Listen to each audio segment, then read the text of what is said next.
Hello everyone, welcome back to organise learning channel. अगर आप मेरे चैनल पर नए हैं तो चैनल को सब्सक्राइब करें, वीडियो को एंड तक ज़रूर देखें और अगर आपको वीडियो अच्छी लगे तो वीडियो को लाइक, शेयर और कमेंट करें। तो शिक्षा निदेशालय, राष्ट्रीय राजधानी क्षेत्र दिल्ली की तरफ से विषय जेनेरिक कार्यपत्रक G11, तिथि 23 अक्टूबर 2021, कक्षा 6 से 8 तक की ये जेनेरिक वर्कशीट है। यहाँ विद्यार्थी अपना नाम लिखेंगे और यहाँ अपने कक्षा अध्यापक या अध्यापिका का नाम लिखेंगे। प्यारे बच्चों, हम तरह तरह के कपड़े पहनते हैं। सर्दियों के कपड़े अलग प्रकार के होते हैं तथा गर्मियों के कपड़े अलग प्रकार के होते हैं। क्या आपने कभी सोचा है कि ये कपड़े बनते कैसे हैं, उन्हें किस चीज़ से बनाया जाता है? तो चलिए कपड़ों के बारे में थोड़ी जानकारी जुटाते हैं। कपड़ा मानव निर्मित चीज़ है। इसका क्या मतलब है कि मानव ने इसको बनाया है। कपड़ों का उपयोग हम कई तरह से करते हैं। तो कैसे कैसे कपड़ों का उपयोग करते हैं? कपड़ों का उपयोग पहनने के लिए किया जाता है। सबसे मेन और सबसे इम्पॉर्टेंट काम क्या होता है कपड़ों का, कि हम उनका उपयोग किस लिए करते हैं? पहनने के लिए। इसके अलावा कपड़ों का उपयोग चादर बनाने के लिए किया जाता है। और इसके अलावा किस चीज़ के लिए करते हैं कपड़ों का उपयोग? जो चादर बनती है वो भी कपड़ों से बनती है। कपड़े का उपयोग तौलिया बनाने के लिए किया जाता है। इसके अलावा जो तौलिया बनता है वो भी किससे बनता है? कपड़े से।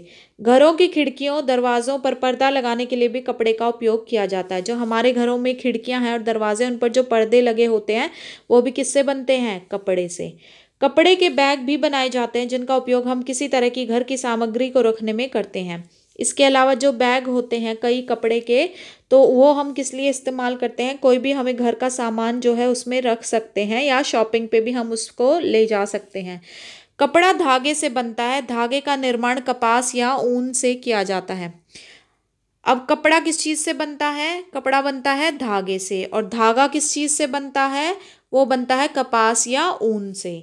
आजकल तो सिंथेटिक कपड़े भी बनने लगे जो कि सस्ते होते हैं किंतु पर्यावरण के लिए हानिकारक हैं। और आजकल तो हमारे पास कैसे कपड़े भी हैं? सिंथेटिक। लेकिन ये सस्ते होते हैं, लेकिन ये पर्यावरण के लिए अच्छे नहीं होते, पर्यावरण के लिए हानिकारक होते हैं। अब प्रश्न देखते हैं। पहला प्रश्न क्या है? कपड़ा कितने प्रकार का होता है? तो कोई 3 प्रकार बताइए। जैसे कि सूती कपड़ा हो गया, तो हमें कोई 3 प्रकार बताने हैं कपड़ों के। तो जैसे सूती कपड़ा तो इन्होंने बताया हुआ है। इसके अलावा रेशमी कपड़ा भी होता है, ऊनी कपड़ा भी होता है और मखमली कपड़ा भी होता है।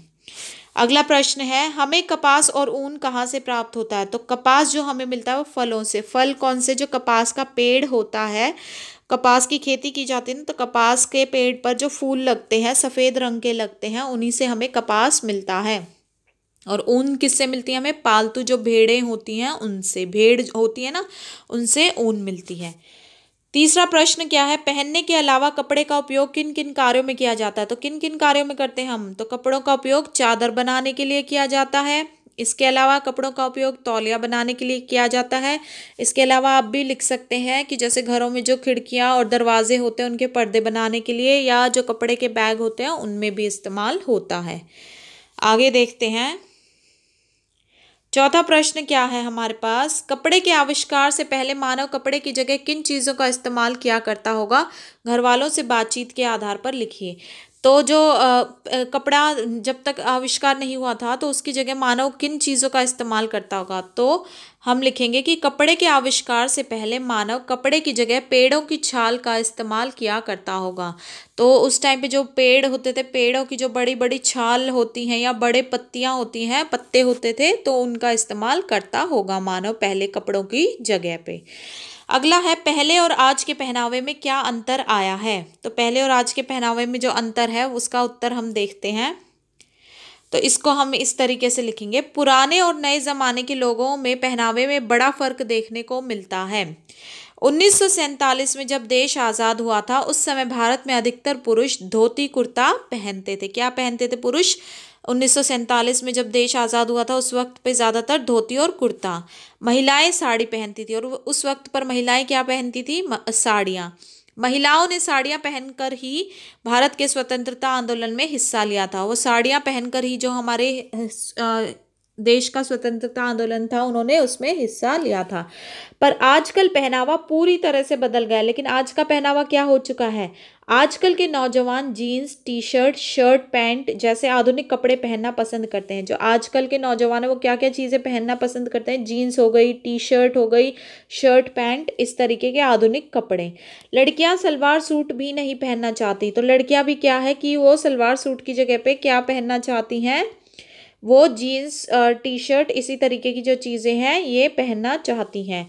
वे जीन्स टॉप जैसे आधुनिक कपड़ों को पहनती हैं। तो सलवार सूट की जगह वे क्या प्रेफर करती हैं, क्या पहनना पसंद करती हैं? जीन्स टॉप जैसे आधुनिक कपड़े। तो इस तरीके से ये जो आंसर है ये आप जो इस क्वेश्चन का लिख सकते हैं। आगे देखते हैं अब।